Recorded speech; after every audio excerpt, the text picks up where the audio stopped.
Dear friends, today I am going to talk on a topic which is very concerned to all of us. It is regarding the will. As you know, we all know art of living. Shri Ravi Shankar ji has widely spread it to all of us, and also many other people teach us throughout our life how to have art of living. But unfortunately, in our society, we never talk on a subject of the will in open. As a result, I have given it a topic like art of dying. You know, death is certain, but when it will happen is totally uncertain. You know, we have seen it during our present corona crisis. We all have lost our loved ones. Unfortunately, quite a lot of them we lost when they are very young.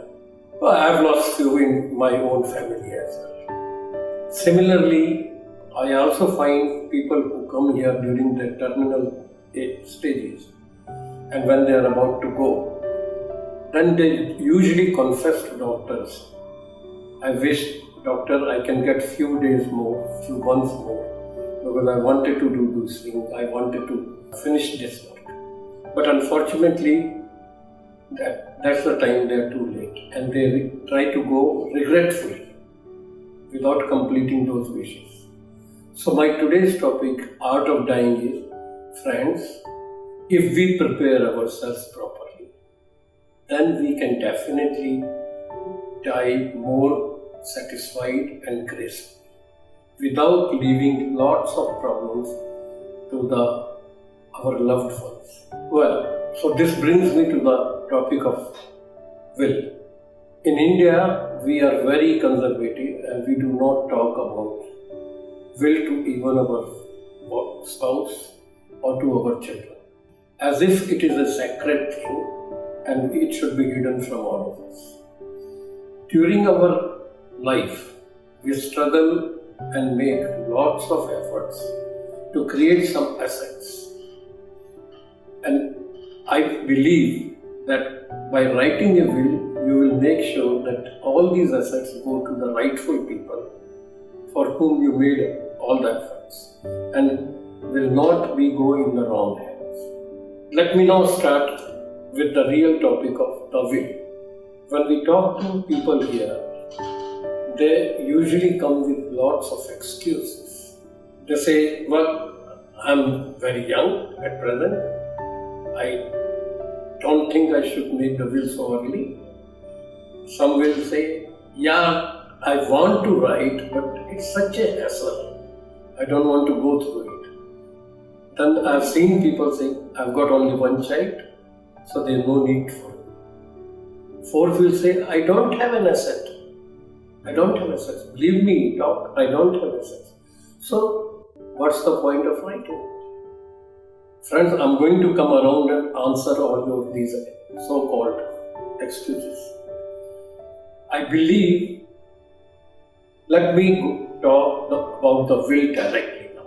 First of all, we must understand that will is not only the one which is written for the purpose when you are no more. There are two parts of the will. There are two types of the will rather. One is living will and one is the real will, which is when you are no more. The living will. Let me come to the living will first. You know, living will is a written document of your desires which should be done when you are alive but non-communicating or unconscious. Let's see the conditions in which you will be. One can be. First is suffering from heart attack, brain attack, or road traffic accident when you are suddenly brought rather into unconscious states to the hospitals and admitted and from emergency state to ICUs, and you put on ventilators. So you are alive but you are non-communicating. Second are the conditions where I believe living will be effective, when you are suffering from chronic illnesses like renal failure, liver failure, or cancers. Most of them are still the person suffering from renal failure.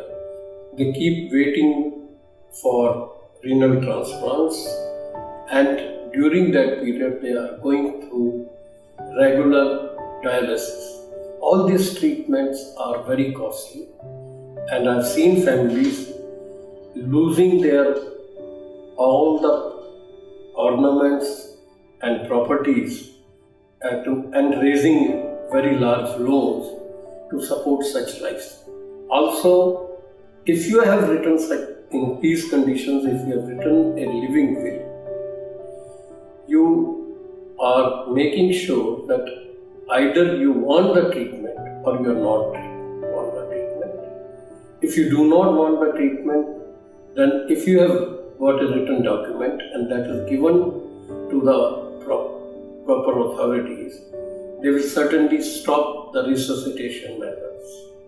They will stop the ventilators, and they will definitely fulfill your wishes. Similarly, if you are having chronic illnesses, as I said, then in those cases you can either ask for number of days you want to wait and get dialysis or wait for liver transplant, or you can tell them that's enough is enough. Please allow me to go peacefully and just make me pain-free until I go naturally. Third is, what kind of funeral you want. Do you want a very elaborate funeral with lot of expenditures? And who will be doing this expenditure? So please do mention whether it will come from your savings or it will be your children. Or you want a simple funeral where only you will have 1 or 2 days of mourning period, and then everybody is free to go lead their life after that. Then the very important point is how your spouse should lead his or her life once you are no more. Should they be like typical widows without any thing but being part of family, going to temple, looking after the children and grandchildren, fulfilling the things at home? But whenever any friends of your children come, they put you into a small corner of the rooms and say, Papa, Mummy, don't come because we are having a party at home. Believe me, it is most hurting and insulting feeling one can get. The house belongs to parent. They are actually tenant in that. So the person who is elderly is pushed into a corner in his own house. And imagine these people are not even paying rent. So lawfully these people can be asked to either pay rent or vacate. So they cannot push you into a corner if you have written this kind. Another very important is if you have written a living will, you will find that people who are actual inheritors will only be getting it. Now this is an open-ended will. What I mean by open-ended, this will should be known to your spouse, your children, any witnesses you create, or even executors. You can tell all of them that even the contents of this, so that at the time when you are non-communicable, they will retrieve this will and can do according to the will. Now, the other will we will talk a little later.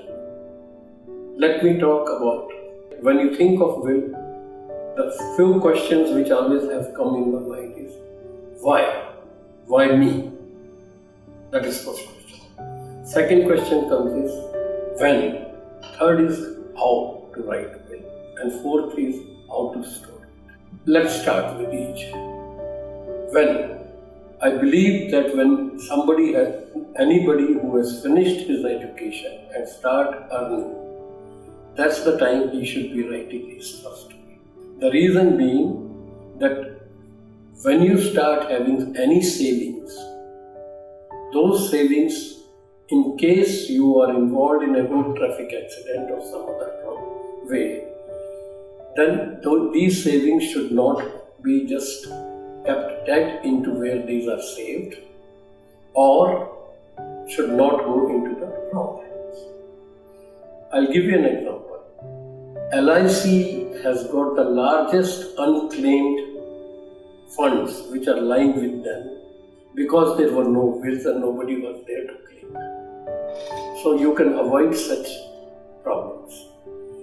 Or banks, as they have got non-performing assets, they also have got assets which are again nobody knows. Those accounts they just close after some years, but they have got large funds there. So I believe anybody who start earning and start making assets should be writing the will. And of course all these can be upgraded. I'll tell you how. They all will be upgraded yearly basis, 5-yearly basis, or regular interval.